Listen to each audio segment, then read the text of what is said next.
Ito ang DXRS 918 sa Surigao City. Basta balita at serbisyo publiko. Tatak RMN. Oras sa taka, alas 7:44. Buo ang integridad sa pagkalap at paghahatid ng mga balita.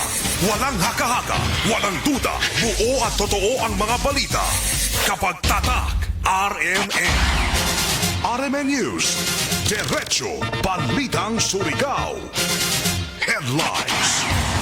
Sa Diretso Balitang Surigao ng mga radyo man idol, Jojo Ferrol. Idol Gerson Galotera Fuentes. Madlaw na Miyerkules na, pitsa 18 sa buyan sa Marso, year 2026. Sa headlines sa atong mga balita, Barangay Kapitan Ibarra sa Barangay Talisay, tagparehag ang Kalipay, inihuman at tagpahigayon kagahapon dito na sa Ila Barangay, and People's Day 2026. Electrical faulty wirings migawas nga hinungdan sa sunog sa Barangay Washington, sumala pa sa Bureau of Fire Protection. Mayor Plaza na nasipit, hugot ang suporta ngadto na sa ila mga atleta, labi na sa dance sport, sa ila isa pag-abante o pag-qualify ngadto na sa palarong pambansa. Illegal mining operation sa lungsod ng Placer, giraid ng PNP, upat ka mga suspect na dakpan. Samtang City Ordinance may kalabutan sa pagpahimutang ng dugang fire hydrants diri sa syudad. Ang tagtuki sa isa ka public hearing na tagpatawag siyod ng sangguniang panglungsod. Nadakpang high value target sa drugs operation ng Placer Municipal Police Station, kasuhan kumanadlaw. Samtang sa balita sa gawas sa nasud, nagkapadayag sa pakuman ang paghiusa ng pipila ka mga nasud sa pagmugna ng energy triads. Ini may kalabutan sa padadyon gihapon na tensyon dito na sa Middle East. Dabalitang paugdat sa kusog sa sa PBA, Fuel Master sa NLEX Road Warriors nagtabla sa standing at 2-0. Samtang sa showbiz, aktor na si Donnie Pangilinan o gani dyan amahan ng nagdesisyon na maghatag ng diesel discount ngadto na sa ila mga tagpanag-ijahan na mga gasolinahan para matupa matabangan ang publiko o motorista. Sa balitang panghimagas, lula nga tricycle driver trending sa edad nga 75. RMN News. Diretso Balitang Surigao. Sa detalye sa ato mga balita, isa ka public hearing ang tagpatawag ng mga sakop ng sangguniang panglungsod kagahapon, pinagi na sa pagpanguna ni City Councilor Carl Dwayne Casura, lagip na isab kanligan ng barangay president na si Barangay Kapitan Dudong Ravelo, ini particular na sa pagtuki sa isa ka proposed city ordinance na maghatag pa ng dugang mga fire hydrants din na sa syudad. Ini para matupa na mabatukan kuning kaso jaoy mga insidente sa sunog.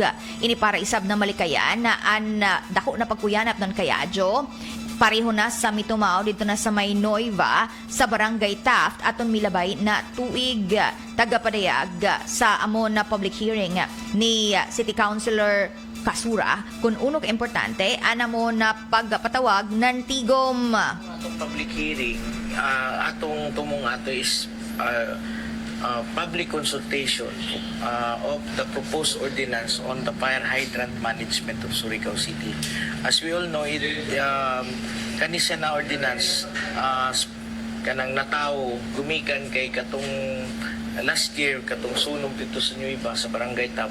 Dito man nakitaan kung unsa tong mga lapses o mga challenges sa ato mga fire hydrants sa ating dakbayan. So need nato na ay proseso, na ay mga agencies who will look into the maintenance, the operations of these fire hydrants, and also the installation ng mga bago na mga installation ng fire hydrants.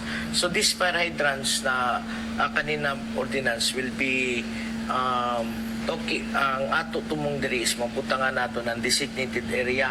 So meaning kung naay fire hydrant diha, bawal mag-parking. So automatic kung naay mga nag-parking, automatic matuna sila or sanan may naapod penalties. And also for newly established or to be established subdivisions diri sa atong dakbayan, need nila magbutang yun og fire hydrant. Pero kasi may maggasto kagawad sa pagpahimutang ng fire hydrants. Sa kanang mga to be constructed na subdivision, it will be funded by the developer itself. Yung development ng new subdivision. But for kuman sa existing nato sa city, the Bureau of Fire mentioned that napagid ko ng mga kulang na areas. So, it will be the LGU Surigao who will be appropriating budget for the installation of these new fire hydrants in strategic areas na wala pa fire hydrant. Ang tabik sa mong pagpasabot ni City Councilor Carl Dwayne Kasura.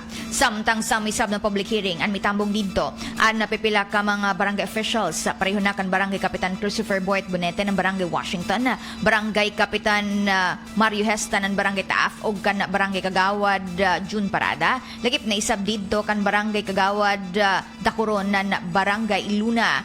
Dito isab ang pipila ka mga representante pa sa sektor sa mga magpatigayon o galagip na isab ang kadaguan sa Bureau of Fire Protection na taga-tumbok isab dito ng City Fire Marshal na Senior Inspector Eduardo Quinto.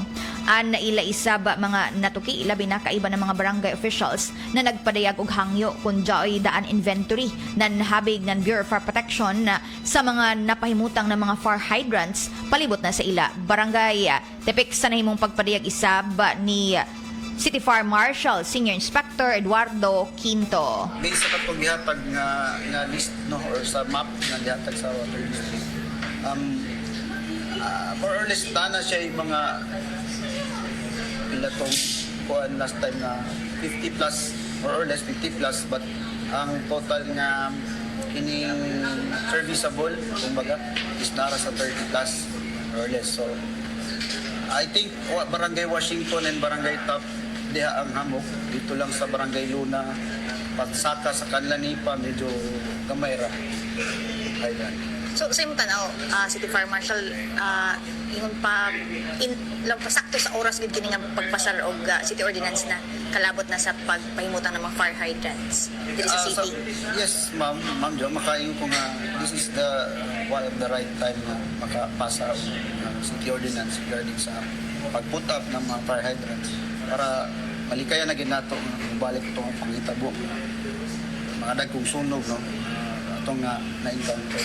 So isa man gud sa kuan sa dato isang hydrant. So karon nga mo pasahan ni ato ang city ordinance na propose hopefully malesen na nato ang kanang mga factors. Ang pamahayag ng City Fire Marshal na Senior Inspector Eduardo Quinto. Samtang mo isab na proposed city ordinance, ang taktak na isab na tukion na silumadlawa atol na sa himuong regular sesyon ng mga sakop ng sangguniang panglungsod. Sa dugang hanay sa mga bayda, migawa sa gihimong pag-imbestigar ng Bureau of Fire Protection na faulty electrical wirings ang hinungdan sa pagtumaw sa sunog sa two-story residential house na namahimutang sa may bagong silang do sa Barangay Washington Ciudad pasado alas 4:44 ang taklas hapon yadtong milabayng adlaw.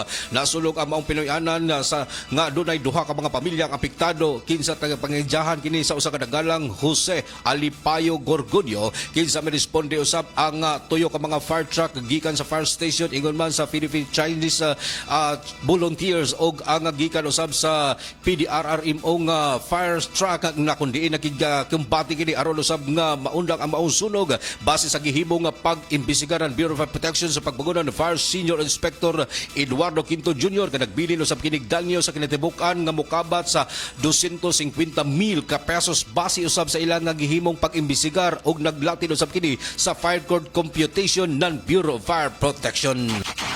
Sa Bradjon pa, ang sunod na balita tod sa Ijo, nan Iberry, Joey Bellberry para na sa matan na hait o tinaw.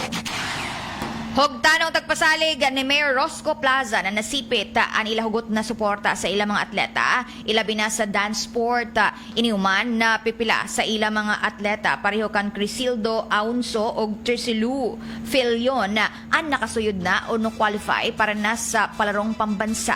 Iniuman na nakaangko ng gold medal para na sa dance sport. Tagatulo pa ni Mayor Rosco Plaza na nasipit na ilagadod taghatag ang hugot na suporta ngadto na sa ilang mga atleta labi na sa dance sport. Dako pagid kayo og kulang no nga kinahanglan pagid nato nga i-train pagid og bayo mga bata kay sa ato medyo okay na but for palaro medyo alanganin pa kita so kinahanglan pa ginato improve pa gyud og ato pag yung inunta i-train og maayo ato mga kabataan kaya lisod kayo na malanganin ang atong inunta compete sa palaro no kay in palaro it's a different game.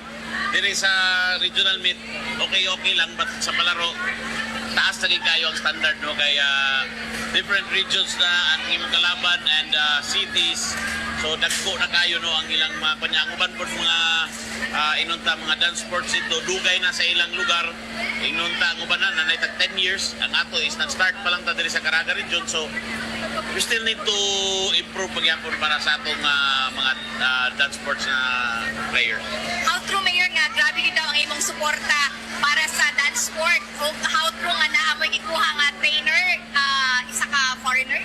Yes, ato gigikuhaan gyud og trainer gid sakto atong mga kabataan no kaya gusto man ta mo daog, gusto man ta nga inunta mo improve no kay actually naluoy po ko nga nakita sa mga bata nga interesado sila kayo and yet kulang kayo ang ilang inunta training kay number one ang coach nila is kato lang kulang po sa experience but now nikuha kita og international coach yun nga para makatudlo gid sa mga bata kung unsa gi maayong buhaton no kaya ka-target punta nga dili lang inunta palaro but soon kaning mga bata mo na modula sa international nga i-represent ang atong mga Pilipinas. Andabek sa pamahayag ni Mayor Rosco Plaza sa nasipit samtang ang nakaangko ng gold medal sa dance sport na sila ni Crisildo Aunso o Triselo Filion. Tagapabot isab anila nahugot na kalipay inihuman na matupan na kaangkon sila na nakadaugan na kagahapon. Happy kayo po kay napalaro na po ni last year napalaro mi kay elementary karon junior napalaro na po ni. Pila ka months sa inyong practice o training? 8 months. 8 months or 8 months and a half like that. 8 months and a half. Unsa nga dance sport kanin? Unsa nga event sa dance sport? Paano po? Junior category. So, do you think ready na mo for palarong pambansa? Yes po, Yes, ma'am. ready na mo We will try our best po. Yeah, training hard and then representing the Augustan del Anamidaog ng gold medal sa dihang taghimo ang dance sport competition sa nagpadadyo ng Caraga Regional Athletic Games 2026 na sila ni Crisildo Aunso o Triselo Filion gikan na sa nasipit. Sa dugang hanay sa itong mga balita, nadakpan sa gilunsan nga anti-illegal mining operation ng PNP ang mukabat upat ka mga individual nga nalampigit sa illegal nga pagbina partikular na sa may Purok 7 sa Sitio Layab sa Barangay Ilya Piral, sakop sa lungsod ng Placer, Surigao del Norte. Sa gihimong operasyon o joint operation ng Surigao del Norte, Police Provincial Intelligence Unit o 2nd Surigao del Norte Provincial Mobile Force Company o ang tropa usab ng Placer Municipal Police Station malampusong bisikop sa upat ka mga individual nga naglangkob sa 28 anyos nga layaking taga Barangay Bacolod, Caguait, Surigao del Sur, usa ka 34 anyos nga layaking taga Agusan del Sur og 28 anyos nga taga Barangay Santa Cruz, Placer, Surigao del Norte og lain pang 31 anyos nga taga Ilya Piral sa Placer, Surigao del Norte ang nadakpan og na-recover sa ilahang posisyon ang napuyo kasakong adunay mineral ingon man water turbine nga nagkantidad kini sa 23,145 pesos, baterya sa truck ingon man mga illegal nga mining paraphernalias nga naglangkob kini sa kinatibuk ang kantidad nga 135,000 ka pesos 245 na kundi nasairan nga gikustodiya na kuman sa Placer Municipal Police Station ang upat ka mga nadakpan kinsa magkatubang kini sa kasong paglapas sa Section 103 sa Republic Act 7942 kun the Philippine Mining Act of 1995. Sa Radyon pa, sa dugang pa ng mga balita, tagkalipay nandako ni Barangay Kapitan Joey Ibarra ng Barangay Talisay. Inihuman na malampusong tagpahigayong taghapon dito na sa Ila Barangay ang People's Day 2026 na kundiin ang libre na serbisyo gikan sa mga naglaing-laing departamento sa gobyerno, syudad, nasyonal na ahensya o pribadong sektor ang tagdaya dito sa Ila Barangay. Tagatudlo ni na an amon na pagpaygayon sa People's Day 2026. An pipila ka tuig na taghimo isab nan administrasyon sa lokal na gobyerno sa Surigao City. Ikaw pat na ininahigayon, nagipahigayon ang People's Day dini sa ato barangay. Dili ini kung pangulitika ni Mayor, kay ini consistent kara daw nagipahigayon kada tuig dini sa ato barangay. Busa mga kaigsuunan, ato kini pahimuslan, kay kini kitang tanan man ang makatagantang diini na mga libre na mga serbisyo para sa ato barangay. Mga kaigsuunan, anato kuman administrasyon, sana ang ako administrasyon uban sa ako konseho, nagka-unite kami para mahatag namo ang kalambuan sa nang kalampusan sa atong barangay. In fact, nakita na nato, nahikap na nito, nakita sa ito ka mga mata, kung man ang atong mga improvement din sa ato barangay. Di ba? Di ba nakita na nito, nahikap kung ato na natagamtaman. Busa mag-iban kita. Dili lamang kuman, hangtod sa ani pakabisa amo katungdanan. Mag-iban kita para sa kalambuan sa atong barangay. Andapek sa niyong pagpadayag sa mensahe ni Barangay Kapitan Joey Ibarra na Barangay Talisay. Samtang may padayag isab dito na mensahe si Vice Mayor Alfonso Casura o gidya isab tag paningusgan na an paghimo na isab ng People's Day 2026 na kundiin an Barangay Talisay an pinakapirimiro na island barangay na nabisitahan. Although gikan sa city kasi kung din grabe ang suyod sa grabe ang ilog. In any event, hindi kami kumain sa barangay sa Talisay. Primero na island barangays na amo kanhion sa year 4 na nato People's Day. Gani, mapasalamaton kami sa mga kadagkuan sa ato barangay. Nagipanguluhan ni Joy Ibarra o ang atong mga konsihalis gani karon o ang atong mga maestra. Ma'am, good morning. Nahibayuman kita na busy ka mo kuman tungod sa ato hosting ng Caraga Games andun sa Domingo, Biyernes sa ato mga senior citizen. Hay man mga senior citizen, tindog ka na mga senior citizen. Tindog kay ninyo ang nagsuporta ng senior citizen sa Dakbayan sa Surigao. Lain na Vice Mayor sa nato konsehal na senior citizen na si Councilor Abian. So salamat na pakinghimamat kami dito kuman kaya lagi ikudanay kung sino dito balikod. Andabek sa niyong pagpadayag ni Vice Mayor Alfonso Casura. Lagip isab na ija takilaya an taghimo isab na lakang na mining company sa PNPI, partikular na sa paghatag ng trabaho ngadto na sa mga Surigao-non na kundiin sa pila ka tuig na matupa ila pagpahiga ng operasyon na nakahatag na sila ng kapin 1,000 ka mga residente na nahatagan ng trabaho. Samtang kaiban isab dito ang pipila ka mga sakop ng sangguniang panglungsod. Pareho na sila ni City Councilor Carl Dwayne Casura, City Councilor Joshua Hile, City Councilor Faith Elumba, City Councilor Baltasar Abian o Sangguniang Kabataan Federative President na si Jeneline Edulsura. Samtang nanhingusog isab dito sa ija na mensahe si Mayor Paul Dumlawa kalabot na sa pagpasabot na ikaupat na katuig nila na pagpahigayon sa People's Day o ila isab tinguha ang pagdiran serbisyo ng gobyerno syudad ngadto na sa mga residente sa pila ka mga barangay. Katako nakalipay na nasustener nato ang atong programa sa People's Day. Ikaupat na tuig nato tinikuman. Balik-balik na doon kihapon kita. Naglaong pa ako sa una pa na panahon datong pagkampanya ni Mayor Paul Dumlao sa paglibot namo mga kagawad kami ni Vice Mayor Casura sa paglibot namo ilang pinadiri sa mga island barangays. Daghan gasud amo storya malong siya pagkasud kami kita ng opisyal ng gobyerno sukat-sukat. So dito natingaya ko jaon sa mga island barangays especially. So ako gasud taguna-una kung tagaan kita ng oportunidad na makalingkod isip opisyal nizo at tanan serbisyo ng City Hall amoy ato dayhon diri sa mga kabaranggayon para kita tanan wayay surigawnon na dili makatagamtam ng serbisyo ng gobyerno.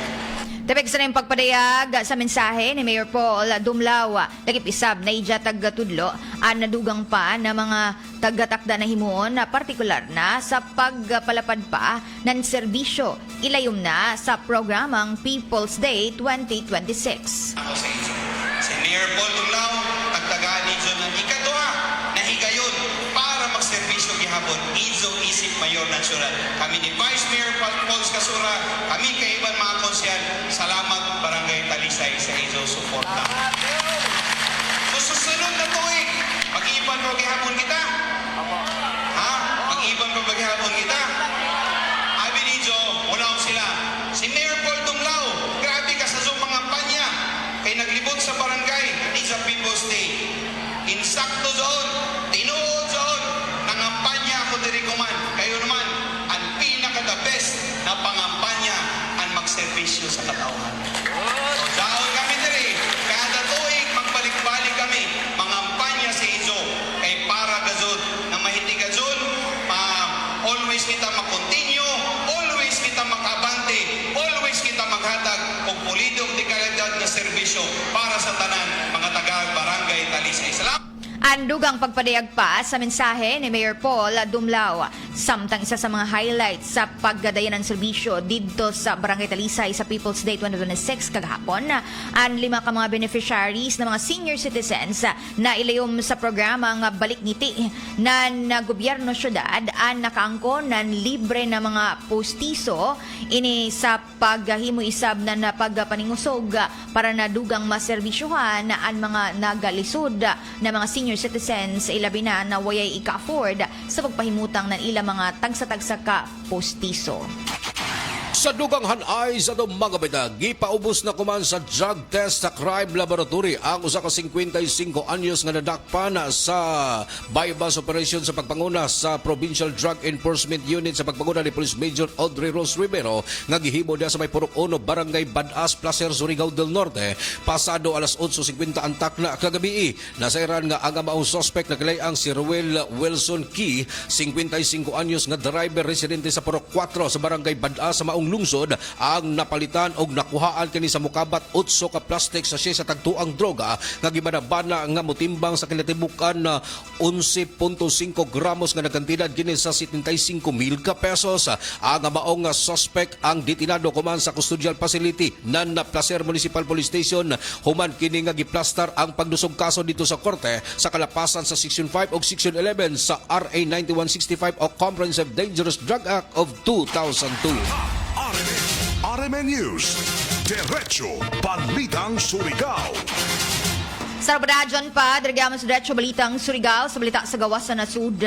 Plano nan pipila ka mga kanasuran na diri sa Asya na matupa magpaymutang ng energy triage. Ini para na sa pagapili kung uni mga paagi para makubsan ang konsumo o baka matupa dawato na ang taas na gastos samtang tag-una ang limitadong supply sa mga produktong petrolyo. Dako sumayapan epekto sa Asya na kundin kasagaran sa mga fuel imports niini ang muagi sa Strait of Hormuz na kundin anamo na ruta ang 20% sa matupa kinatibuk ang mga panginahanglanon sa produktong petrolyo andidto ipaagi. Tagapadiyag pa sa mga eksperto na bisan na kung may limitasyon sa enerhiya an pwede na himo ini og mga paagi na mas mahimuan na matupa ng pagkakubos ang mga industrial activities. Lagip na isab ang pagtaas ng presyo ng fuel o pwede isab na matupa magpataas ng production cost. Tagapadayag ng Jakarta-based Energy Shift Institute na pwede na mukanat isab ang pareho na sitwasyon na di lamang diri sa Asya. Lagip na isab sa Africa o giban pa ng mga fuel importing economies samtang mas nugrabe pa ang kompetisyon sa supply sa produktong petrolyo ilabi na sa nasinatin atensyon dito na sa Middle East. Balitang Sports. Ang Phoenix Super LPG Fuel Master sa nan-an NLEX Road Warriors mipusti kini sa ikaduha nilang sagunson nga daog sa PBA Season 50 sa Commissioner's Cup ni adtong adlaw nga gihimo diha sa may Inari Center sa Montalban, Rizal. Si Rizzy Rivero mihimo kinig 18 puntos samtang si James Dickey dugang og 17 puntos, 17 ka rebound sa ron usab nga tabangan ng Fuel Master sa 109-76 nga kadaugan batok na sa Titan Ultra. Si Kintoffin mihimo og 17 puntos, Evan Neal mi-score usab og 14 puntos samtang si Brian Santos mi-score og 13 puntos alang sa Phoenix sa Fuel Master nga nakigsaw kuman sa Terraperma og NLEX sa liderato. Bit-bit ang managsamang standing nga duha ang daog og walay fielding nga baraha. Balitang Showbiz. Tag-kumpirmar na aktor na si Donnie Pangilinan na an addition sa ilan na pamilya. Kaiba na ni amahan na si Anthony Pangilinan na maghatag ng diesel discount. Ngadto na sa ilag gasunilahan na ini para na matabangan na ang pipila ka mga panginahanglanon ng mga motorista o publiko. Ini ludyo sa nasinati na pagtaas ng presyo ng mga produktong petrolyo gumikan sa tensyon sa Middle East. Sa post ni matod pa Donnie sa ija na social media, tagatudlo na ni na amahan na an ila isabatag tino an epekto ng pagtaas sa pagkuman ng presyo ng gasolina na kundi hindi lamang ang nila negosyo an mukita kundi makatabang isab sa ilan na komunidad. Tagatudlo pa ni Donnie na kaiba nila an ija na amahan sa pagsugyot na magpakibra sila ng 3 peso sa kada na litro sa regular price ng diesel sa ilan na gasolinahan dito na sa South Forbes sa Cavite. Epektibo ini kagahapon na tagpatuman sa habig isab sa ija na amahan na si Anthony ang natagatudlo nini na gumikan sa nagataas na presyo na ng mga produktong petrolyo. Andi lamang ang importante ang nila negosyo kundi ang paghatag isab og tabang ngadto na sa komunidad. Hindi gasgas, hindi umatras, medyo madulas. Ito ang Balitang Panghimagas. Trending sa social media sa Cavite ang usa ka lula nga nag-edad og 75 anyos taliwala sa padadyong pagsakas precious petrolyo dili nahimong babag sa panginabuhian ni Lola Andrea sa Cavite diin sa edad nga 75 anyos imbis nga magpermi na lang sa ilang Pinoy-anan apan sa kalisod sa kinabuhi padadyon ang iyahang pagpamasayro hangtod nga kaya pa sa ijang lawas. Usa ka pasayro ang natandog sa istorya ni Lola nga 10 years na kining namasayro ludyo sa kusog sa layaki gikaya nini para lang masuportahan ang kaugalingon og walay pamilyang og nag-inusara lang kini sa kinabuhi. Wala moabot sa iyang unahuna nga magbaton og pamilya gumikan kay single pa hangtod kuman si Lola. Sa post sa social media sa ijang pasayrong si Melville Lamuco tagbutyag nini nga sa kaluoy ngadto na sa kang Lola din gihatagan kinig pamasahe nga sobra sa nasabutang regular nga pamasaheng 20 pesos. Gihatagan kinig 2,000 pesos para ma-full tank usab ang ijang tricycle taliwala sa padadyong pagsaka sa presyo sa petrolyo.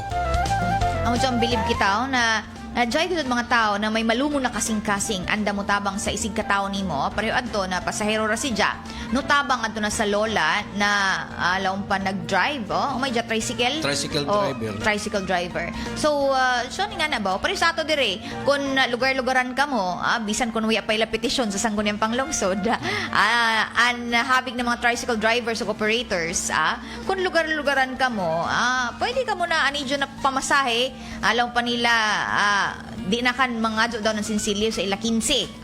Pero Joy sa gano'n diba na pagpitos, unsi ra gadod gihapon, no? Kay as of now, sa sangguniang panglungsod, waya pa gadod bisan isa na nadawat na petisyon gikan na sa ato transport sector sa mga tricycle drivers o operators na kundi nagtinguha sila nan pagpataas ng presyo sa pamasahe. Okay, di ba? 90 na kapin ang gasolina. Yes. Tapos ang diesel 108 per liter. Di ba? Grabe na pagtaas. Diyan mga tricycle drivers, operators diha, tag-encourage nan habig ng konseho ng syudad. Kung diyan sila yung mga fuel subsidy gikan sa gobyerno. National manggod dyan si Ja. Pero pag mga ingana magod mga subsidy, dugay pa dyan mo abot. alam pa nila, moagi pa dyan ng proseso, iba yun naman kapag gobyerno, daghan na mga proseso na agihan dyan. So, posible na abtan pa dyan iskabuyan, adisir nila na matagamtaman amo na fuel subsidy. So, kung gusto dadyo na lang pa makatabang sa sektor sa transportasyon, isa na dyan ang pagpataas nila ng plitihan. Kung din, lang pa maapektuhan ni sab amo ang riding public na kung lang pa nila kung mo adyo daw ng 15 pesos na usbaw sa pamasahe nato mga tricycle drivers uno na may tabo na ini ngadto na sa mga ordinaryo ng mga Surigao-non, especially kay lang nagtaas ang presyo ng gasolina, produktong petrolyo, napektahan ang transport sector, pero ang mga lang pa sumasakay mga estudyante, kita na mga ordinaryo na mga tao, pag musakay ng tricycle o multicab, laong pa nila kung maghatag kita ng sakto na ilatag pangadyo na usbaw, na yamang gani kita makatagamtan ng usbaw sa sweldo. Alam pa nila, kung kamo apektado, kami ba dyan? Apektado man sad. Dapat i-balansi sa dapat i-balansi. Taas ang presyo sa gasolina, pataas ang pamasahe, kung ugaling matugutan, dapat itaas po ang sweldo para patas tanan. Amo man, no? Walay reklamo bisan usa.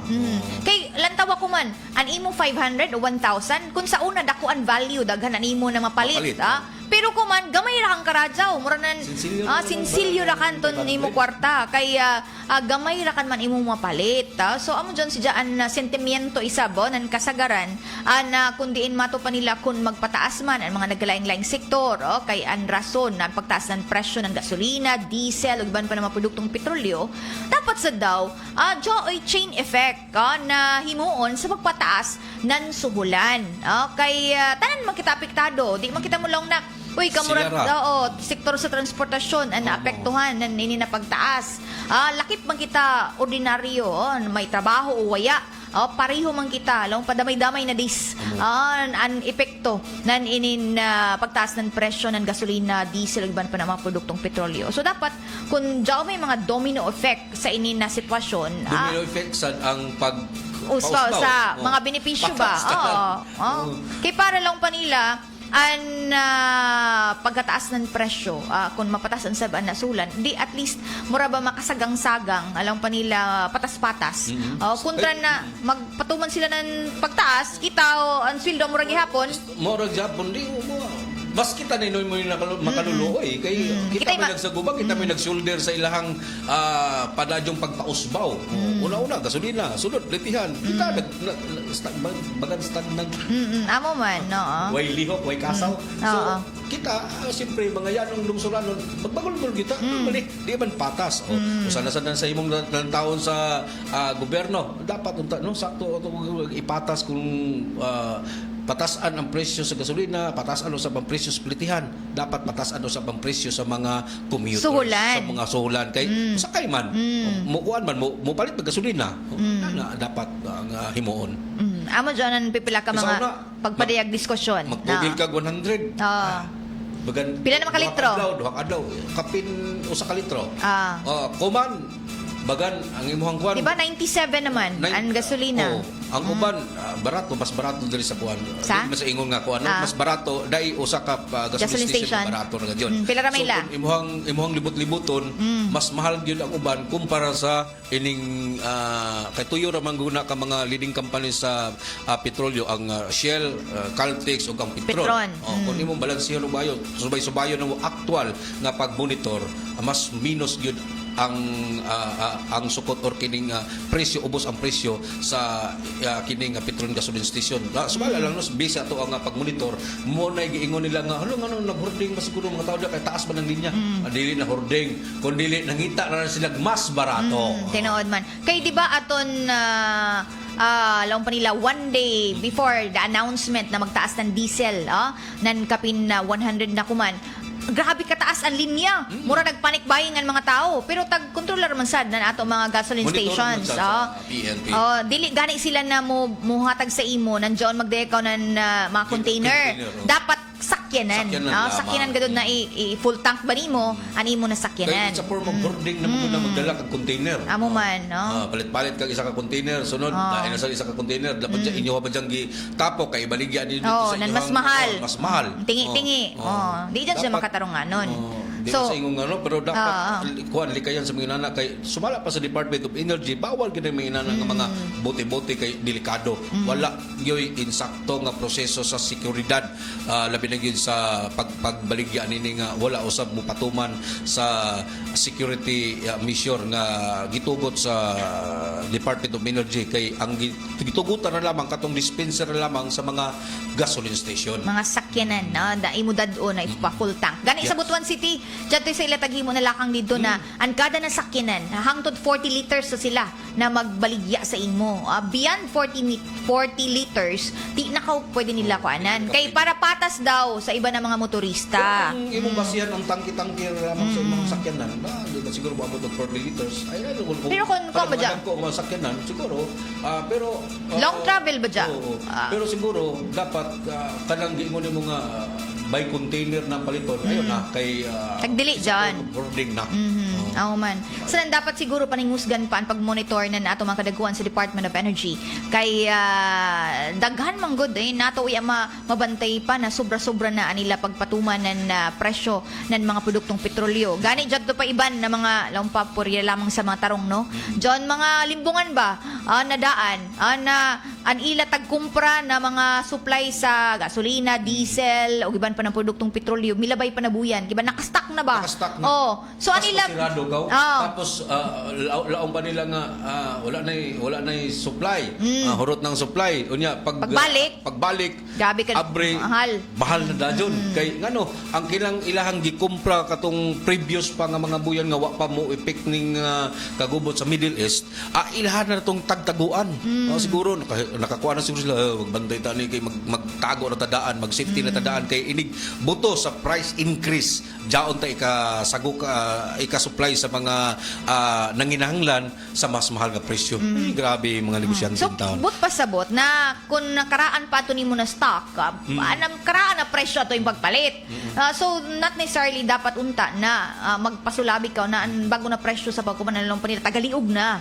So, joy ta na ingana ba na pag-monitor sa habig na nato national ahensya. Kay para na kung sino John mga lang pasakay sa panahon,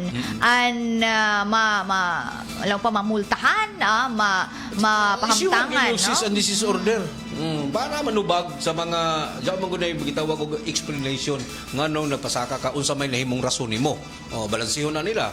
Kung mamatud-an jud nga wala kay probable cause nga magpasaka ka sa pataka lang kag pasaka sa presyo nga wala na nagsubay sa ilahang mandatos, dan kasuhan ang mga negosyante sa mga gilaong musakay sa panahon.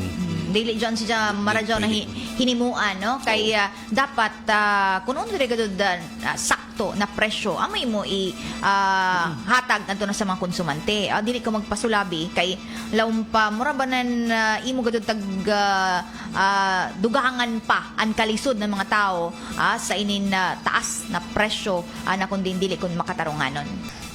Hoy, maradyo na gumati anay sa itong mga suki kan Tristan Wyatt Gulay. Na kundi naggalantaw sa pakuman sa itong RMN DXR Surigao webpage kan Joseph Milida, kan Mano Datoy o kan Randy Santesas. Og sa ato ang mga sukintig paminaw sab din sa may area ng Arellano District sa may Barangay Balibayon, maradyo na pagpamati din sa ato ang mga kaigsunan og ingon man dito sa Barangay Kabungbungan usab kang Nili Nixos nga naminaw kanunay sa mga programa sa RMN DXR. Good morning kanyong talan.